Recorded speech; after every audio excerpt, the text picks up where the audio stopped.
hello everyone কি খবৰ আপোনালোকৰ নিশ্চয় ভালে আছে আৰু আমিও ভালে আছো আপোনালোকে দেখি হয়তো ধৰিব পাৰিছে যে আজি ভিডিওটো কিহৰ ওপৰত হ'ব আজি আমি এতিয়া হুমাই আহিলো ফাট বিহুৰ তলিলৈ আপোনালোকেতো ফাটৰ বিহুৰ কথা শুনিছে নিশ্চয় ফাট বিহু অসম বিখ্যাত তাৰোপৰি ফৰেনাৰ বিলাকেও ফাট বিহু চাবলৈ ঢকুৱাখানালৈ বুলি ৰাওনা হয় আৰু ইয়া দেখিছেনে এয়া ফাট বিহুৰ তলিৰ অলপমান দৃশ্য আপোনালোকক দেখুৱাই দিলো এইবাৰ ফাট বিহু মে মাহৰ 10, 11 আৰু 12ত অনুষ্ঠিত কৰা হৈছে আৰু অসমীয়া 27, 28 আৰু 29 বহাগত আপোনালোকে নিশ্চয়কৈ চাবলৈ আহিব দেই যদি আহে তেন্তে নিশ্চয় এবাৰ মোক লগ কৰি যাব দেই আৰু এয়া চাওকচোন এয়া ফাট বিহুৰ মূল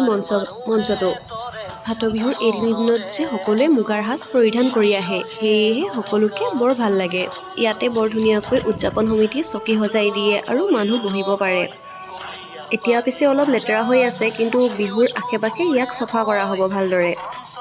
আৰু যেই গছবিলাক দেখিছে এই গছবিলাকৰ তলতে জেং বিহু পাতে আৰু প্ৰতিটো জনগোষ্ঠীয় বিহু পাতে ফাট বিহু তিনিদিনীয়াকৈ অনুষ্ঠিত কৰা হয় আৰু শেষৰ দিনা শোভাযাত্ৰা কৰা হয় আৰু শোভাযাত্ৰাত জনপ্ৰিয় অভিনেতা অভিনেত্ৰীসকলক মতা হয় সেইদিনা যে আন দিনৰ তুলনাত বেছিকৈ মানুহৰ ভিৰ দেখা যায়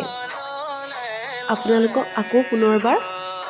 ফাট বিহুৰ তলিভাগ দেখুৱাই দিলো আৰু এইটো হ'ল ফাট বিহুৰ মূল বাটটো আৰু এইখন হ'ল ফাট বিহুৰ মূল গেটখন আকৌ আহিম পুনৰ এটা নতুন ভিডিঅ'ৰ সৈতে আজিলৈ আহিছো ধন্যবাদ